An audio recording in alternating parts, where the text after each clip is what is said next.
好，我哋係良民義紀念中學嘅代表，我係黃俊傑，呢位都係黃俊傑叫 Kit， 呢位係黃俊傑叫 Gary， 呢位蕭仲軒叫 Henry。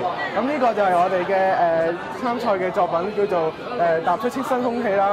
咁我哋俾Kit 嚟介紹一下我哋呢個作品嘅理念。為大家介紹下我哋個模型嘅內部結構先啦。我哋將個大板拎起嚟，係見到係由4個氣泵嘅組成嘅。呢4個氣泵咧都分別駁咗一啲喉管係駁嚟呢度同駁去嗰度。呢個箱咧，就係模擬一個當地嘅污濁嘅環境。呢啲氣管咧拆上嚟咧就係當有行人踩上去嗰陣咧，就會將污濁嘅空氣抽走，就會由呢度排放出去。之後透過嗰啲污濁嘅空氣驅動呢個嘅扇葉咧，就會就會有能量嘅產生。咁我哋呢個發光二極管咧就證明俾大家睇係有電能嘅產出嘅。咁我哋留俾下一位同學為大家介紹下。好啦，咁我哋睇下呢一個街景咧，就基本上係一個比較熱鬧嘅城市啦。咁比較多嘅高樓大廈、汽車啊、啲樓盤啦，所以知道好多廢氣喺度嘅。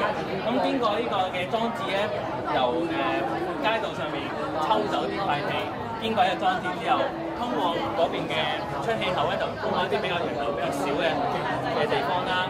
咁從而咧改善到呢個地區嘅空氣質素嘅。咁另外啦，我哋喺將啲空氣流動嘅時候咧，就同咁嘅發電啦，咁達至我哋呢個裝置嘅目的啦。咁交俾下位同學。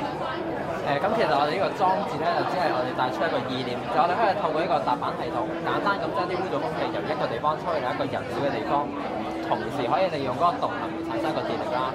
咁我哋覺得呢個裝置喺實際應用上面仍然係有好大嘅改善空間嘅。咁譬如話呢個踏板系統，我哋睇到而家係嗰個穩陣嘅程度係未夠啦。咁假如我哋喺實際應用環境上面將踏板嘅面積減少，而下面氣泵嘅數量就相對調整，我哋相信可以將嗰個上落嘅幅度可以減低，同埋嗰個亦都唔會造成一個踏板落咗去唔會上翻嚟嘅問題。咁我哋補充，我有咁其實我哋呢個發電裝置其實有3個用途嘅。咁第一個就好似我哋而家呢個模型所見啦，咁係一個供街燈去一個照明嘅一個系統作用嘅。咁而另一個咧就係可以用呢啲加熱嘅電能去加熱一個催化器啦，咁就可以將抽入嚟嘅廢氣，將入邊嘅污染物大部分去除去咧，咁排出嚟嘅空氣會更加清新啦。咁而第3個作用咧就可以將呢啲電能連接去一啲比較高樓大廈嘅地方，咁推動嗰個風扇嘅渦輪咧，咁就可以將天上面比較清新嘅空氣吹入去呢個比較污濁空氣嘅呢個鬧市地區啦。咁仲冇嘢講？咁呢個係我哋嘅一個報告。